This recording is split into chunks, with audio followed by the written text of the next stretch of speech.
The moment I realized they'd stolen it all, I was standing in the hallway outside our tiny office, holding 2 pizzas like an idiot, listening through the door as my so-called partners laughed about how easy it had been to cut me out. Jordan's too trusting. One said, Ethan, the charming one with the perfect pitch voice. Always was. We'll keep the code, rebrand, and by the time they figure it out, we'll have funding locked. Laughter. Real, belly-deep laughter. Like I'd been the punchline all along. I was 22. Broke in every way that mattered. And that sound, that casual cruelty, shattered something in me I didn't know could break. Let me back up, because betrayal doesn't hit like a thunderbolt. It creeps in with smiles and late-night coding sessions, and we're in this together, toasts with cheap beer. I'd met Ethan and Sarah in college. Senior year. A hackathon where we built an app prototype in 48 hours of caffeine and desperation. The idea was mine originally. A platform connecting freelance creatives with small businesses needing quick, affordable design work. Think Upwork, but hyper-focused on graphics, branding, no middleman bloat. I called it SparkLink. I'd sketched it out after months of freelancing myself, getting screwed by platforms taking 20% cuts and clients ghosting payments.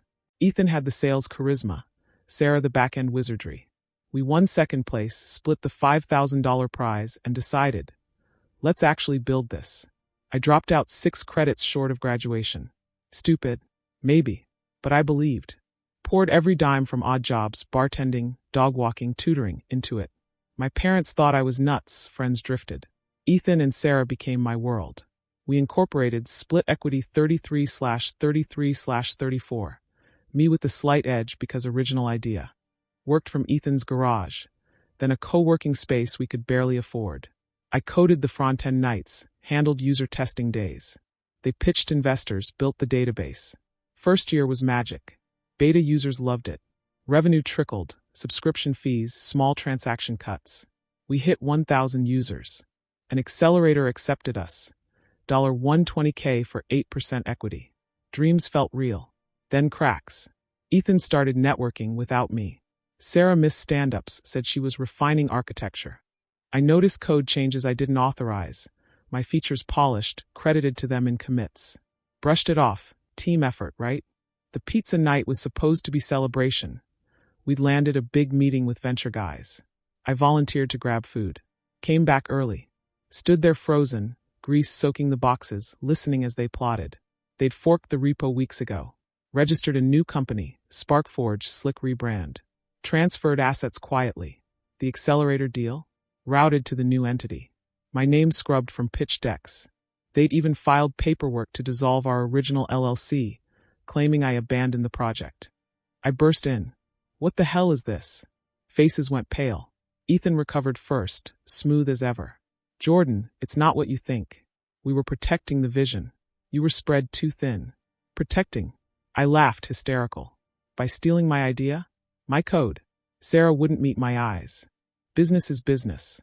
You weren't committed enough. Committed? I'd poured my soul, and every cent into this. Lawyer the next day, public defender equivalent for startups. Cheap consultation, confirmed. They'd played it smart. Operating agreement vague, contributions verbal. My equity? Diluted in the new entity I wasn't part of. They offered a settlement. $10K to walk away, sign NDA. I told them to shove it. They locked me out. Changed passwords, emails, bank logins. Froze joint accounts. Investors ghosted. Ethan's charm offensive worked. Our users? Redirected to the new and improved version. Bankruptcy hit fast. Personal guarantees on co-working space, software subscriptions. I was liable. Credit ruined. Evicted from my apartment. Slept on friends' couches until they tired of my rants. One by one, doors closed. At my lowest, sleeping in my car, eating gas station burritos, blood sugar crashing from stress, I developed prediabetes from the grind. I hated them. Pure, burning hate. But hate doesn't pay bills. I hated myself more. For trusting. For believing partners meant family. Business isn't war. It's poker, and they bluffed me out. Rock bottom was a shelter cot. Staring at the ceiling, realizing I had nothing left to lose. That's when I decided. They'd taken everything. But not me. Not yet. The betrayal didn't just bankrupt my company. It bankrupted my faith in people. At 22, I thought collaboration was sacred. Turns out it's conditional. I clawed back slowly. Odd jobs. Delivering food on a bike with cracked tires. Freelancing code under anonymous handles so they couldn't sabotage. Lived in a studio with 4 roommates who partied while I coded in the closet to escape noise. Therapy. Couldn't afford. But forums, Reddit threads on startup horror stories, became my outlet. Anonymous rants at 3 a.m. reading others' pain made mine feel less unique. Rebuilt credit one paid bill at a time. Learned contracts inside out. Every clause a lesson from their knife. The hate faded to cold resolve. They'd won the battle. I'd win the war. By building better. Alone if needed. They say what doesn't kill you makes you stronger. Bullshit. It scars you. But scars toughen skin. Mine did. And that's the part they'll never understand.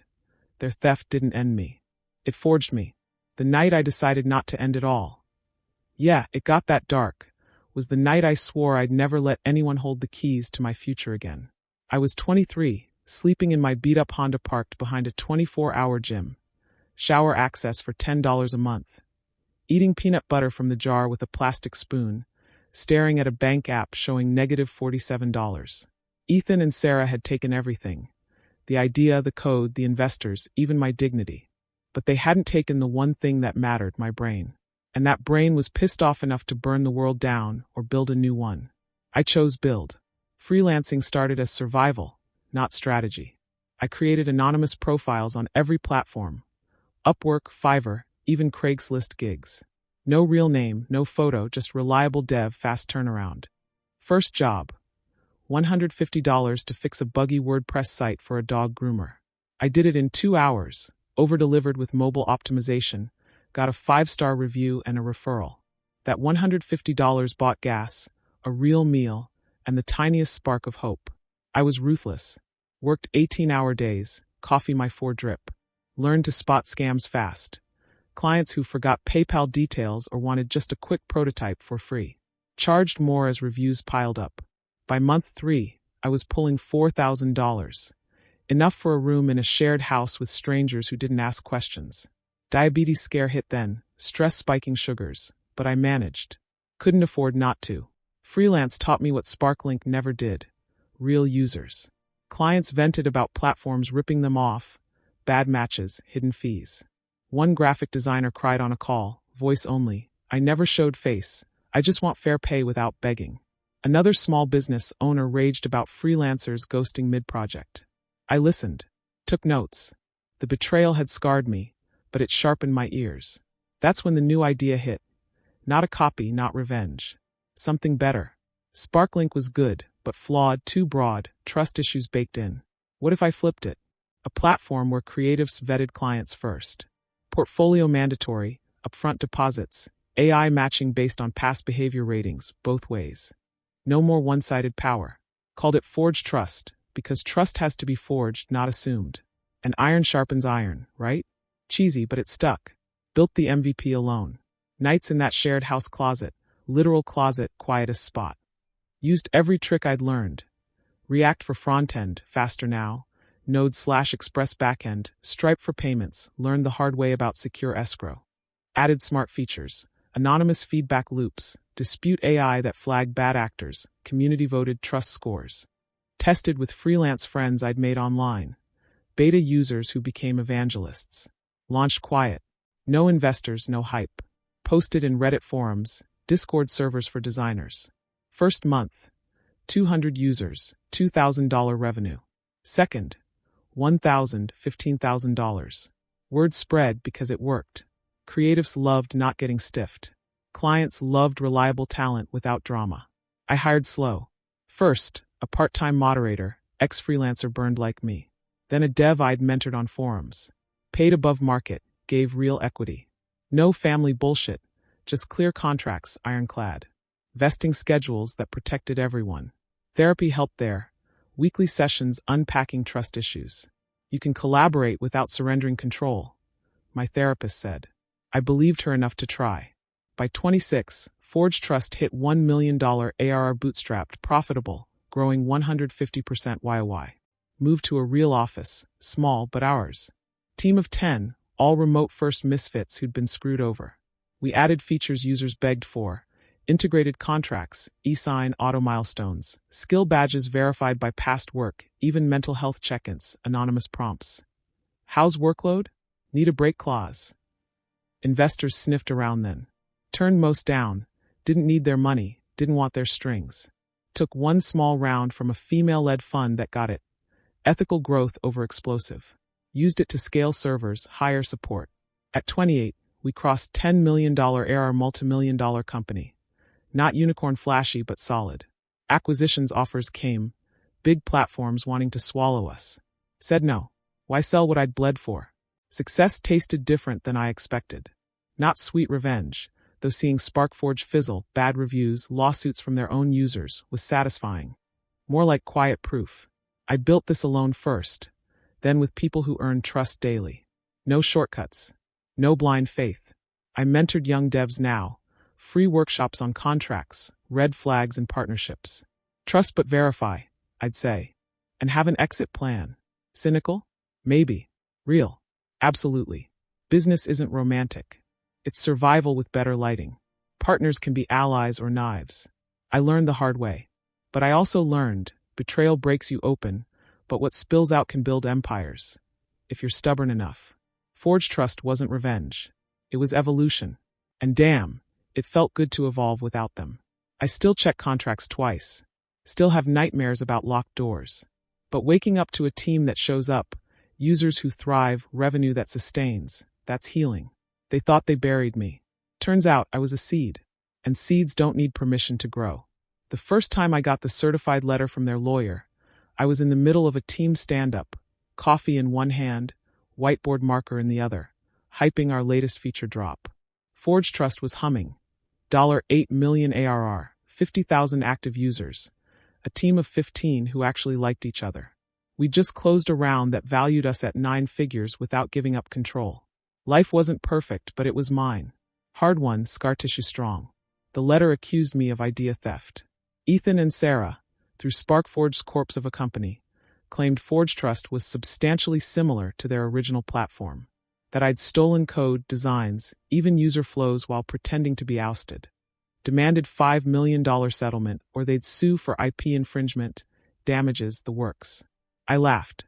Then I threw up in the office bathroom. Because the audacity? Chef's kiss. They'd stolen my idea, my code, my future. And now that I'd built something better, they wanted credit. Classic narcissist playbook. When you thrive without them, rewrite history so you're the villain. My lawyer, Priya, a shark I'd hired after the betrayal, specializing in tech IP, read it and snorted. This is desperation. Their company's dying, bad reviews, user exodus, investors bailed. They're swinging at ghosts. We fought back. Countersued for defamation, tortious interference. They'd poached early users with lies. Discovery was a gold mine. Their emails admitting the fork, the rebrand, the plan to phase Jordan out. My old commits, timestamps proving original contributions. Their case crumbled like wet paper. But they didn't go quiet. Oh no. Escalation was their love language. First, coordinated review bombs. Hundreds of one-star reviews overnight. Scam platform. Stole my work. Owner is a thief. From fresh accounts, IP traces leading back to VPNs they thought hid them. Google and app stores removed most, but damage lingered. New signups dipped 20%. Then hacks. Our site DDoS during peak hours, twice in a week. Servers strained, users furious. Our security lead traced packets to botnets rented cheap on dark web forums. No direct proof, but timing? Suspicious as hell. Sabotage went personal. Fake LinkedIn posts from former employees claiming toxic culture, unpaid wages. Anonymous emails to my team. Jordan suing innocents, jump ship before you lose equity. 2 juniors panicked, asked questions. I held in all hands, showed the evidence, told the truth. Nobody left. That trust. Priceless. The worst, a deepfake video leaked on industry forums, me confessing to stealing their idea, slurring words like I was drunk. AI-generated garbage, but convincing enough to make investors call. Took weeks and experts to debunk. I didn't sleep. Therapy tripled. This is trauma reactivation, Dr. Reyes said. They're trying to reassert control because you escaped. Rage kept me sharp, fear kept me paranoid. Changed passwords daily, added 2-factor everything, Hired private security for big events. Court was brutal. Their side painted me as bitter ex-partner. Ethan on stand, charming as ever. Jordan was talented but unstable, abandoned the project. Sarah Thierry. We built this together. Jury saw through it. Our evidence airtight. Original sketches time-stamped before they joined. Witness testimonies from beta users who dealt only with me. We won. Big. Judge dismissed their claims. Awarded us damages for defamation and interference. $2.8 million. Plus attorney fees. SparkForge bankrupt officially. Ethan and Sarah ruined. Reputations torched in tech circles. Victory tasted like ash at first. Exhausting. But then, liberation. The real win wasn't money, though paying off team bonuses felt damn good. It was alliances. Ethical ones. Real ones. Post-trial, founders reached out. Others burned by bad partners. We formed a loose network. Shared legal templates, vetted investors, warned about sharks. I mentored startups, free, on ironclad contracts, equity traps. Trust is earned daily, I'd say. And revocable. Team grew closer. Celebrated the win with a retreat. No work, just hiking bad karaoke. Hired more misfits. Ex-victims of thefts, underdogs who'd clawed back. Paid generously, equity meaningful, culture built on transparency. ForgeTrust exploded after. Publicity from the trial? Little guy beats corporate thieves. Users flooded in, creatives loving the drama-free zone. Hit $50 million ARR by 30. Acquisitions? Turned down billions. Why sell freedom? Ethan tried once more, drunk email begging for forgiveness and a job. Deleted unread. Sarah? Vanished. Good. I don't hate them anymore. Hate takes energy. Pity them now. Trapped in mediocrity they blamed on me. Success after betrayal? It's not revenge. It's proof. Proof you can build unbreakable things from broken pieces. My alliances now. Ethical founders who show up. Team that stayed through hell. Users who trust because we earned it. They sued to own my light. Court gave me the sun. And I shine brighter alone, with the right people, than I ever did with them. Business lesson. Partners can be bridges or bombs. Choose wisely. Or build your own damn road.